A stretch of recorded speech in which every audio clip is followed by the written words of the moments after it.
حزب اللہ کا اسرائیل کے ملٹری انٹیلیجنس یونٹ پر میزائل حملہ، کئی راکٹ کھلے علاقوں میں گرے، کئی کو مار گرایا۔ صہیونی فوج کا بیان، تل ابیب میں خوف کی فضا، سائرن بج اٹھے۔ لبنان میں گھمسان کی جنگ، اسرائیلی طیاروں کی ساحلی شہر ٹائرے میں بارود کی برسات، لوگوں کو علاقہ چھوڑنے کی ہدایت۔ صہیونی فوج نے لبنان میں مزید 2 فوجیوں کے ہلاک ہونے کی تصدیق کر دی، مجموعی تعداد 11 ہو گئی۔ امریکہ میں اسرائیل سے جنگ محدود کرنے کی اپیل، کہا امید ہے سویلین املاک کو نشانہ نہیں بنایا جائے گا۔ غزہ اور لبنان میں مکمل فتح ممکن ہی نہیں، سابق اسرائیلی سیکیورٹی چیف کا اعتراف۔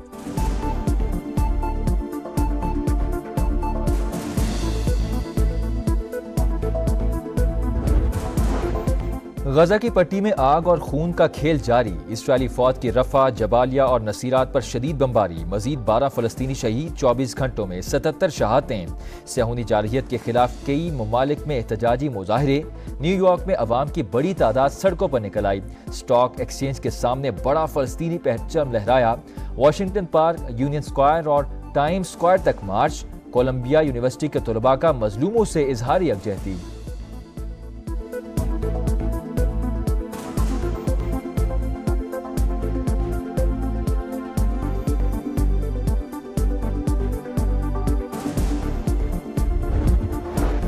مظلوم فلسطینیوں سے اظہار یکجہتی، سیاسی اور مذہبی قیادت ایک پیج پر، ایوان صدر میں آل پارٹیز کانفرنس کا اعلامیہ جاری، غزہ میں فوری جنگ بندی اور آزاد فلسطینی ریاست کے قیام کا مطالبہ، اسرائیلی مظالم کی شدید مذمت، فلسطینی عوام کو غیر متزلزل حمایت کی یقین دہانی۔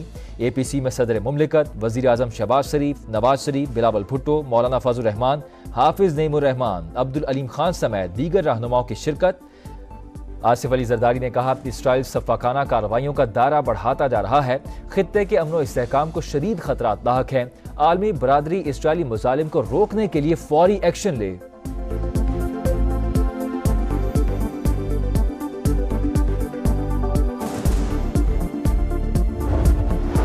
کیا فلسطینیوں کی چیخ و پکار عالمی طاقتوں کے کانوں میں نہیں گونجتی؟ کیا عالمی طاقتوں کو مسلمانوں کا خون نظر نہیں آتا؟ فلسطین جنگ روکنے کے لیے بھرپور آواز اٹھانے کی ضرورت ہے۔ وزیر اعظم کا اے پی سی سے خطاب، کہا کانفرنس سے دنیا کو قومی یکجہتی کا پیغام گیا، فلسطین کی آواز بلند کرنے کے لیے ایک ورکنگ گروپ تشکیل دیا جائے گا۔ کشمیر میں بھی صورتحال کچھ مختلف نہیں، مقبوضہ وادی میں بھارتی فوج خون کی ہولی کھیل رہی ہے۔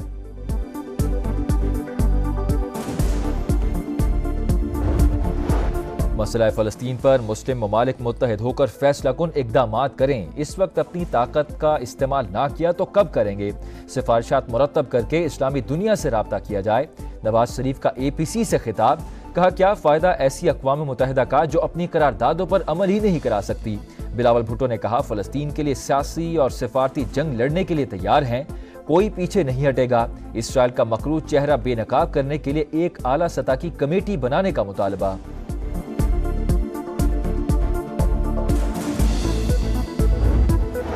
بڑے اسلامی ممالک پر مشتمل گروپ بنا کر مشترکہ حکمت عملی بنائی جائے، مولانا فضل الرحمان کی تجویز، کہا صرف قراردادوں سے مظلوم فلسطینیوں کے دکھوں کا ازالہ نہیں ہوگا۔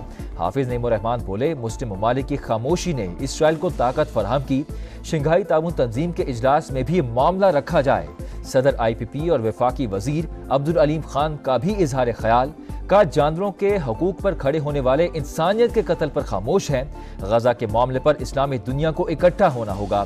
خالد مقبول صدیقی، ایمل ولی خان، خالد مکسی اور دیگر رہنماؤں کا فلسطینیوں سے یکجہتی کا اظہار۔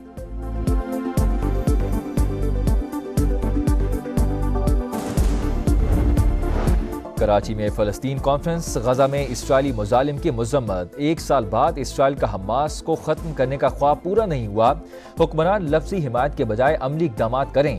مفتی تقی عثمانی کا خطاب، مفتی مریم نے کہا 2 ارب مسلمان 2 کروڑ کے مقابلے میں بے بس نظر آتے ہیں، اقوام متحدہ انصاف دینے میں مکمل ناکام ہو چکا۔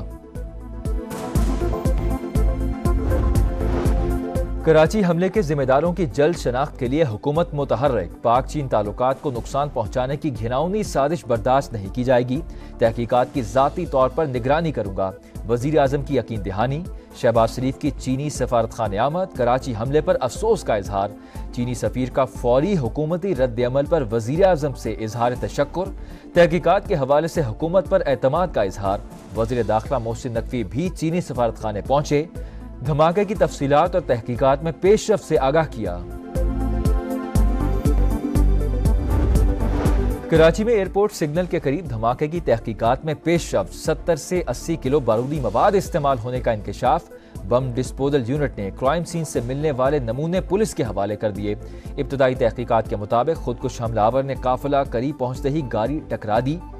دہشت گرد بلوچستان کا رہائشی تھا، نادرا ریکارڈ سے پتہ چل گیا۔ خودکش بمبار ڈبل کیبن گاڑی میں سوار تھا جو اس کے نام پر تھی۔ زیر استعمال موبائل سم کا ڈیٹا بھی حاصل۔ حملہ آور کا ایک سہولت کار گرفتار۔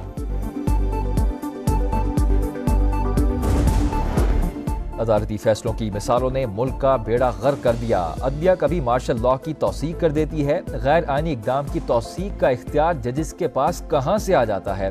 کیا ججز آئین کے پابند نہیں؟ پاکستان میں یہی ہو رہا ہے، ایک کے بعد دوسرا مارشل لاء لگ جاتا ہے۔ دوران سماعت چیف جسٹس کے ریمارکس، کہا عدالتی فیصلے کا حوالہ وہاں آئے جہاں آئین و قانون کا ابہام ہو۔ عدالتی فیصلہ آئین و قانون سے بالاتر نہیں ہو سکتا۔ لگتا ہے وقت آ گیا ہے ججز کی کلاسز کرائی جائیں۔ پنجاب کے ملازم کی نظر ثانی درخواست خارج۔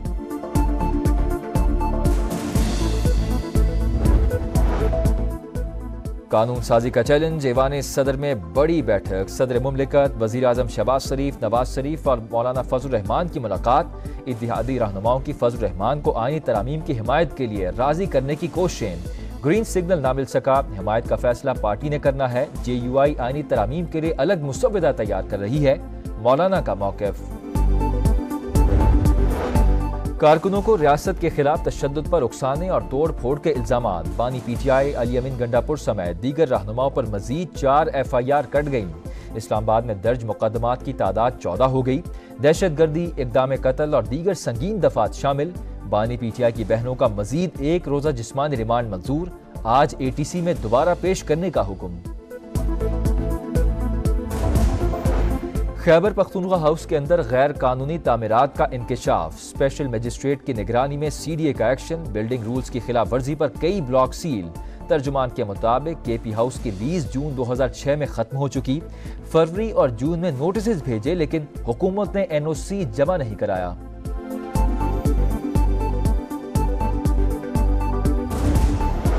کراچی کے علاقے ملیر ماڈل کالونی کے قریب واٹر ٹینکر کی موٹر سائیکل کو ٹکر، 2 بچے جاں بحق، شناخت طلحہ اور محمد شاہ کے نام سے ہوئی، 2 افراد زخمی، پولیس نے ڈرائیور کو حراست میں لے لیا۔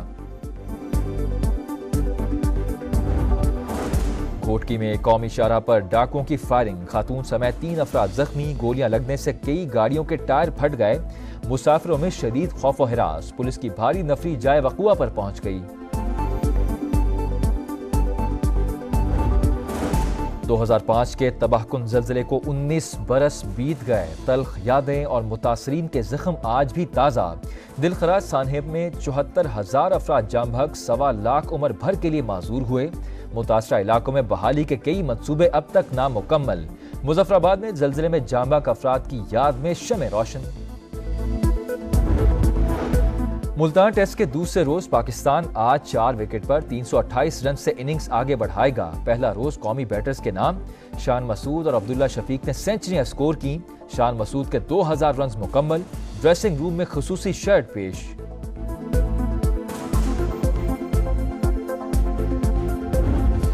اور طب کے شعبے میں انقلابی تبدیلیوں کا صلہ، 2 امریکی سائنسدانوں وکٹر ایمبروز اور گیری روفکن کے لیے نوبیل انعام کا اعلان۔